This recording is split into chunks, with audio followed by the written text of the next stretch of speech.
Saudara-saudariku yang terkasih, hari ini Senin 24 Februari 2025. Saya Romo Siga dari Paroki Santo Yusuf, Surabaya.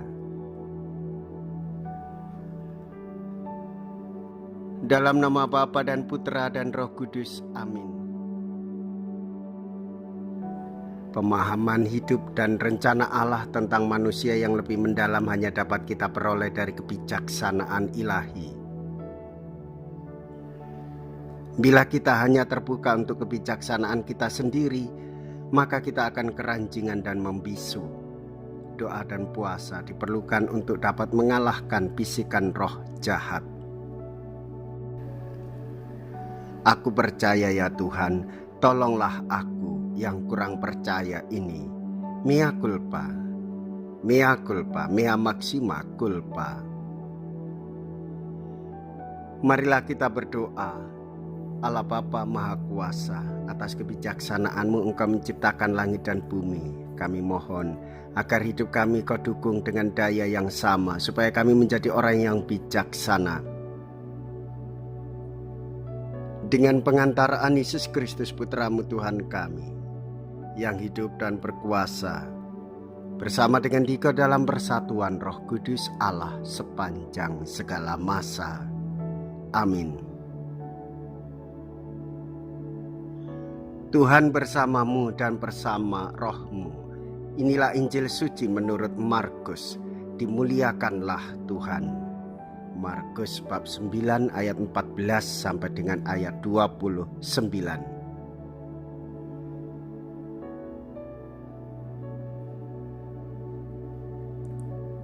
Pada suatu hari Yesus bersama Petrus, Yakobus dan Yohanes turun dari gunung lalu kembali pada murid-murid lain. Mereka melihat orang banyak mengerumuni para murid itu, dan beberapa ahli Taurat sedang mempersoalkan sesuatu dengan mereka. Ketika melihat Yesus, orang banyak itu tercengang-cengang semua dan bergegas menyambut Dia. Yesus selalu bertanya kepada mereka, "Apa yang kamu persoalkan dengan mereka?" Kata seorang dari orang banyak itu, "Guru, anakku ini kubawa kepadamu karena ia kerasukan roh yang membisukan dia. Setiap kali roh itu menyerang anakku, dibantingnya ke tanah, lalu mulutnya berbusa, giginya berkertakan, dan tubuhnya menjadi kejang. Aku sudah minta kepada murid-muridmu supaya mereka mengusir roh itu, tetapi mereka tidak dapat." Maka kata Yesus kepada mereka, "Hei kamu angkatan yang tidak percaya, berapa lama lagi aku harus tinggal di antara kamu? Berapa lama lagi aku harus sabar terhadap kamu? Bawalah anak itu kemari." Lalu mereka membawanya kepada Yesus, dan ketika roh itu melihat Yesus, anak itu segera digoncang-goncangnya, dan anak itu terpelanting di tanah dan terguling-guling, sedang mulutnya berbusa. Kemudian Yesus bertanya kepada ayah anak itu, "Sudah berapa lama ia mengalami ini?" Jawabnya, "Sejak masa kecilnya. Seringkali roh itu menyeretnya ke dalam api ataupun ke dalam air untuk membinasakannya. Sebab itu jika engkau dapat berbuat sesuatu, tolonglah kami dan kasihanilah kami." Jawab Yesus, "Katamu, jika engkau dapat. Tidak ada yang mustahil bagi orang yang percaya." Segera ayah anak itu berteriak, "Aku percaya, tolonglah aku yang kurang percaya ini."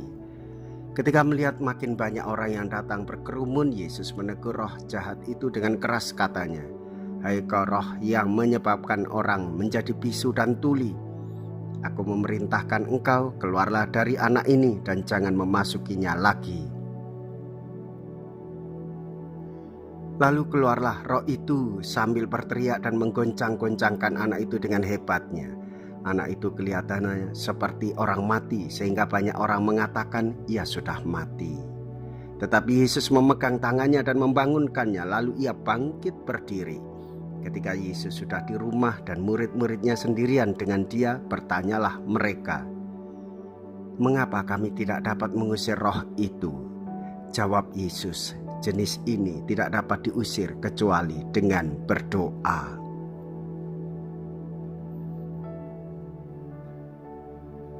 Demikianlah sabda Tuhan. Terpujilah Kristus. Saudara-saudariku yang terkasih, orang yang percaya kepada Yesus maka ia mendapatkan perlindungan, penghiburan, dan kesembuhan serta pembebasan. Demikian juga keselamatan. Yesus menyembuhkan anak yang kerasukan roh jahat itu tunduk kepadanya. Saudara-saudariku yang terkasih, kita sebagai orang beriman, jiwa raga hidup rohani kita membutuhkan makanan. Sebagaimana makan dan minum, maka makanan rohani kita adalah ekaristi, berkumpul, berdoa, mendengarkan sabda Tuhan, mohon ampunan kepadanya, dan kita pun dikuatkan dengan ekaristi, tubuh dan darah Kristus sendiri, sumber keselamatan bagi kita di dalam bekerja, melayani, belajar, dan terus belajar di dalam kehidupan ini. Jikalau kita berani hidup menderita dalam Yesus, maka kita pun akan dipermuliakan di dalam Kristus. Terpujilah nama Yesus, Bunda Maria, dan Santo Yosef untuk selama-lamanya. Marilah kita berdoa. Allah Bapa sumber iman kepercayaan, semoga Kau lengkapi iman kami yang masih kurang. Ajarilah kami berdoa dan berilah kami kekuatan agar sanggup mengusir kekuasaan kejahatan dari tengah-tengah kami dengan pengantaraan Kristus Tuhan kami. Amin. Tuhan beserta kita sekarang dan selama-lamanya. Semoga Allah yang Maha Kuasa memberkati saudara sekalian, Bapa dan Putra dan Roh Kudus. Amin. Saudara-saudariku yang terkasih, pergilah, ibadah sabda sudah selesai. Syukur kepada Allah.